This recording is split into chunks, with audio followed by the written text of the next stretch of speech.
Ascension messages. Questions and answers, archetypal unconscious programming, abductions, anger, emotions. Question. I have enjoyed the updates on our Earth history, and I must admit I can't remember all the different names of the ET races. I'm not rejecting it, as I have had my own experiences throughout my life that have not always been easy to translate, and they are definitely ET contact. I am always looking up in the sky, and I do see craft that aren't the helium balloons etc., along with my own experiences.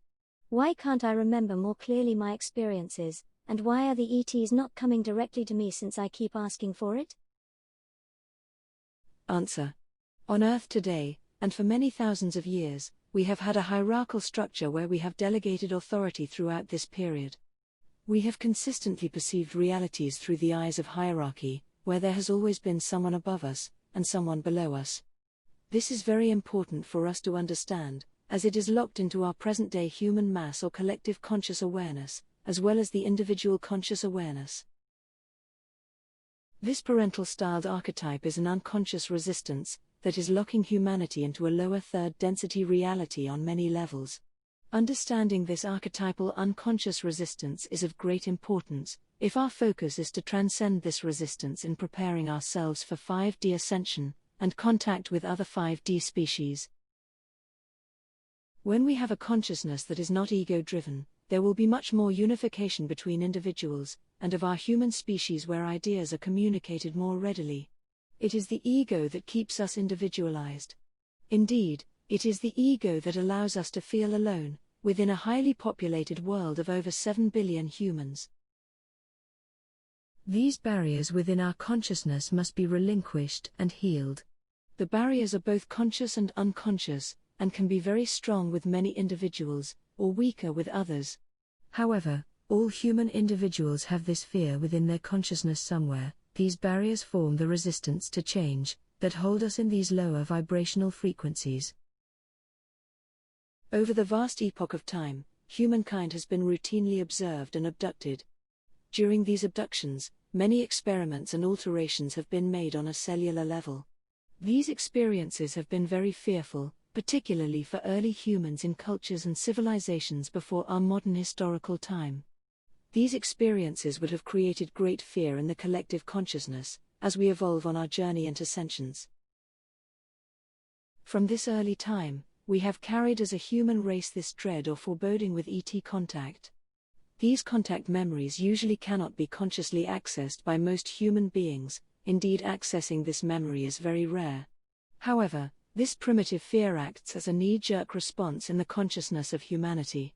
If we want physical contact with ETs, this ancient conditioning needs to be transcended. If not, when ETs are approaching, even when our intellect desires contact, our unconscious mind will erect a barrier between ourselves and the ETs. These abductions were for the purpose of information gathering, genetic experimentation and genetic alterations. Today, humanity is experiencing similar attention from both regressive and higher density ET beings.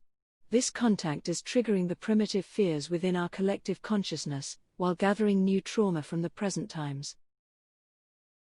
The idea of being abducted carries a high level of terror on our unconscious level, and this will require a great deal of will to confront it and heal it.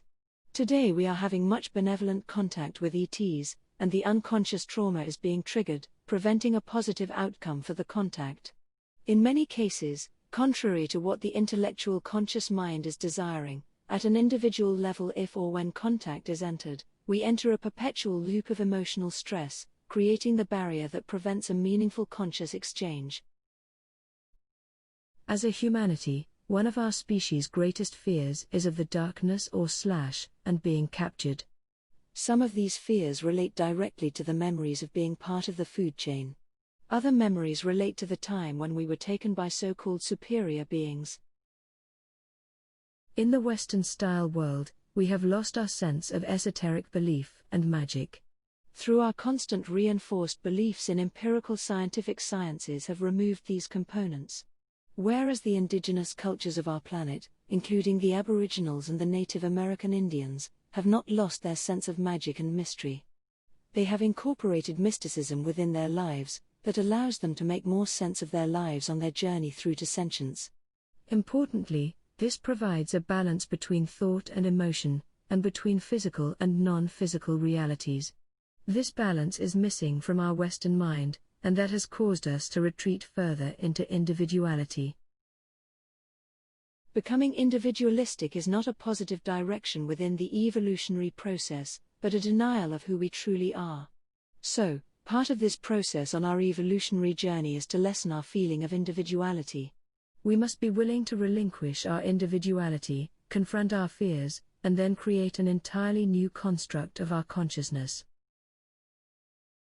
As a human species, we have viewed our governments in this hierarchy as being above us, also gurus, clergymen, great writers and thinkers of their day, within this hierarchy above us.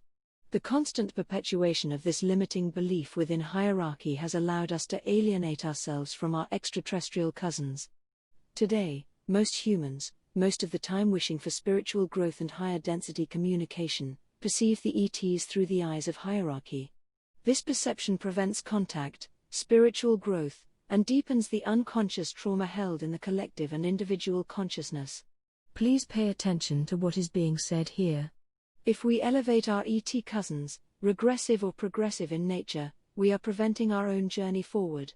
Our ET friends or cousins are our equals, and not our saviors. If we use this term savior, then it is our responsibility to save ourselves, by transcending these very limiting beliefs. Similarly, the same process occurs when healing this lifetime's experiences. The same process occurs throughout our childhood development, creating individuality. For example, when our mother does not come when we cry, we feel abandoned, and when she does come, we feel joy for this connection again. However, the anger of feeling abandoned is never released. As we grow into adulthood, we still carry this anger and overtly or covertly express it in whatever way we can, throughout the rest of our life. So, in the case of contact with ETs, if we manage to stay conscious during the contact, and not deny the experience, on one level we will feel some relief that the ET archetype has returned. However, on an unconscious or subconscious level we feel fear. Fear can be expressed as anger, enabling us to avoid feeling the gambit of emotions, from terror to the feelings of being out of control. Be clear here, anger is a valid emotion, however, it is an avoidance of feeling helplessness, hopelessness and powerlessness.